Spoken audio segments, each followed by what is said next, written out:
Namaste. A very good day to all of you. This is Professor Ajeet Jaiswal, Head Department of Anthropology. Now let's start discussing the 8th lecture of a lecture series on Indigenous knowledge system from the earth for the future.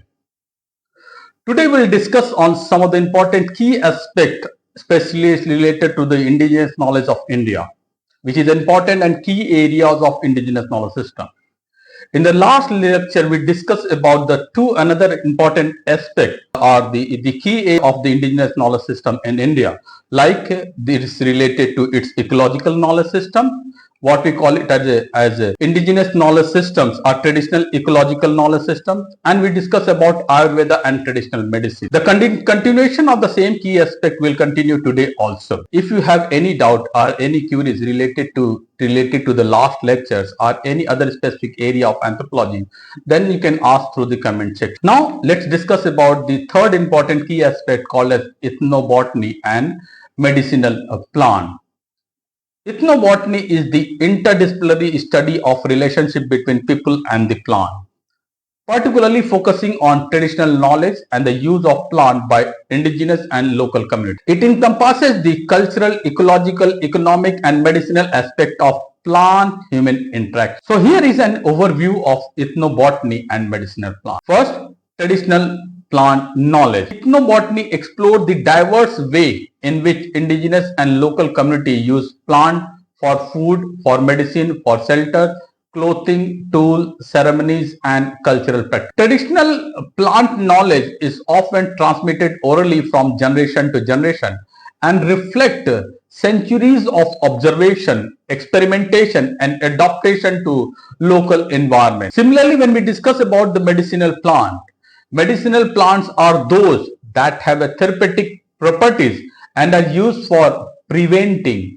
alleviating or treating various health conditions. Indigenous people have a long relied on medicine plant as a primary source of health care, and traditional healers play a key role in diagnosing illness and preparing herbal remedies based on their knowledge of medicinal plant and their uses. Another important key aspect is documentation and conservation. Ethnobotanical studies document the traditional use of plant and the associated cultural knowledge held by indigenous and local communities.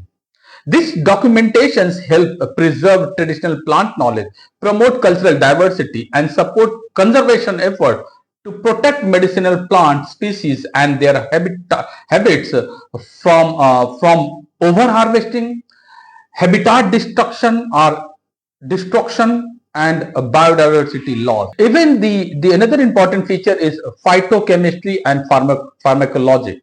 So ethnobotanical research contribute to the scientific understanding of medicinal plant by identifying bioactive compound, studying their pharmacological properties, and validating traditional medicinal use through scientific experimentation. Phytochemical analysis, pharmacological assays, and clinical trials help evaluate the safety, efficacy, and therapeutic potential of medicinal plant for modern healthcare application. Another important feature is cultural preservation and revitalization. So ethnobotany play a very vital role in cultural preservation and revitalization efforts by documenting indigenous languages, traditional knowledge systems, and cultural practices associated with medicinal plants. So reviving traditional healing practices, supporting community-based healthcare initiative, and integrating traditional medicine with modern healthcare system can promote resilience and empower indigenous communities. Similarly, when we try to understand this sustainable harvesting and trade, ethnobotanical research inform sustainable harvesting practices, fair trade policies, and community-based management of medicinal plant resources to ensure equitable access, economic benefit, and environmental sustainability. So traditional ecological knowledge, customary laws, and participatory approach to resource governance can help mitigate overexploitations and promote sustainable livelihood for indigenous harvesters and community. Similarly, when we discuss about interdisciplinary collaboration, whenever we discuss about such specific area, interdisciplinary collaboration play a very important role. So ethnobotany bridges disciplines such as anthropology, botany, pharmacology, ecology, and conservation biology, fostering interdisciplinary collaboration between scientists, indigenous people, policymakers, and practitioners. All the four pillars. These collaborations promote knowledge exchange, capacity building, and innovative solution to global health challenges, biodiversity conservation, and sustainable development. So overall, when we say that the third important key aspect, that is ethnobotany, provides valuable insight into the cultural significance, ecological importance, and biomedical potential of medicinal plants, highlighting the interconnectedness between human health, cultural diversity, and environmental conservation. By recognizing and respecting traditional plant knowledge, traditional societies can harness the benefit of medicinal plant while promoting biodiversity conservation, while promoting social equity, and while promoting cultural heritage preservation. So this is the third key aspect of indigenous knowledge, especially from the Indian point of view. Similarly, when we see the fourth key aspect called as cultural landscape and sacred site. Cultural landscape and sacred sites holds a very significant cultural, spiritual, ecological, and historical importance for indigenous and local communities around the world. This landscape represents tangible expression of the relationship between people and the place, encompassing sacred natural sites, ceremonial ground, pilgrimage routes, traditional territories, and cultural heritage areas. If you try to see the overview of cultural landscape and sacred sites, it includes cultural significance, spiritual and religious importance, ecological and biodiversity values, traditional knowledge and stewardship, interconnectedness with nature, cultural revitalization and healing, conservation and management challenges, local recognition, and indigenous right. So these are the important key aspects or important overview of the cultural landscape and sacred site. Now let's start discussing one by one. First one, what I told you is cultural significance. So cultural landscape and sacred sites are imbued with cultural meaning, cultural values, and symbolism that reflect indigenous cosmologies, worldview, and spiritual belief. They serve as a center of cultural identity, community cohesion, and intergenerational transmission of traditional knowledge, ritual, and ceremony.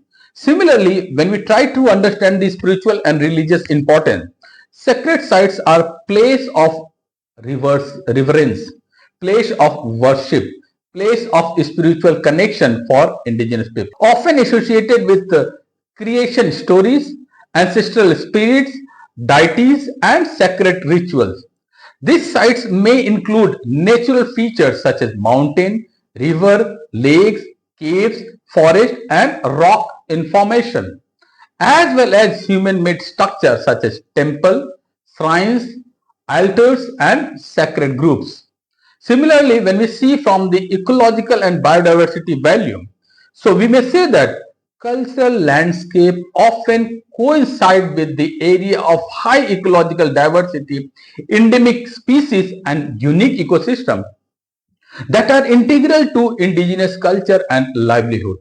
Sacred sites are recognized for their ecological significance, serving as a refuge for rare species, biodiversity hotspot, and critical habits for mitigating birds and wildlife. When we try to understand the traditional knowledge and stewardship, indigenous communities have intimate knowledge of cultural landscape and sacred sites, including their ecological dynamics, seasonal cycle, and sustainable management practices. Traditional ecological knowledge guides indigenous stewardship approaches, conserving strategies, and land use practices that promote ecological resilience and cultural continuity. Another important aspect is interconnectedness with nature. The cultural landscape embodied indigenous peoples' deep spiritual and reciprocal relationship with the natural world, emphasizing respect, reciprocity, and harmony with the land, water, air, and other living beings. Sacred sites are often perceived as living entities with agencies, consciousness, and spiritual power that require protection, care, and reverence. Similarly, we see the cultural revitalization and healing. Cultural landscapes and sacred sites are central to cultural revitalization effort, language preservation, and reclaiming traditional practices as part of effort to assert cultural identity, cultural sovereignty, and self-determination. Indigenous ceremonies, rituals, and cultural events held at sacred sites promote healing, reconciliations, and community empowerment.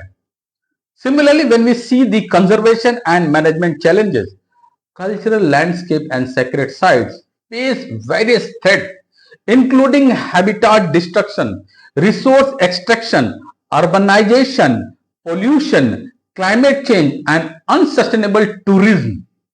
So, indigenous community advocate for the recognition of sacred sites, right? Cultural heritage protection, and community-based conservation initiative that respect indigenous right, knowledge, and value.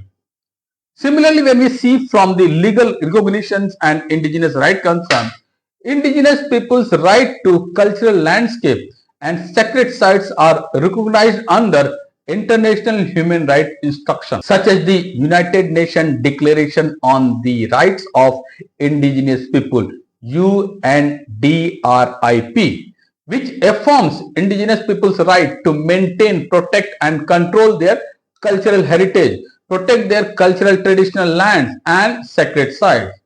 So we may say that overall, cultural landscape and sacred sites represent the interconnectedness between the cultural diversity, ecological integrity, and spiritual well-being, highlighting the importance of preserving, respecting, and celebrating indigenous cultures and their sacred connection to the land. So the collaborative efforts between the indigenous people, government, conservation organization, and the civic society, what we call it as civil society, are essential for safeguarding cultural landscape and sacred sites for future generation. So these are the two other important aspects of indigenous knowledge in India. All right. So that's all for today. If you have any doubt, any questions related to any area that we discussed up till now, or any other specific area of anthropology, then you can ask through the comment section. One important information I just want to give it to you all is that new video will come daily around about 1 p.m. that is IST Indian Standard Time. So please keep your notification on. That's all for today. Thank you. We'll see you in the next class. Namaste.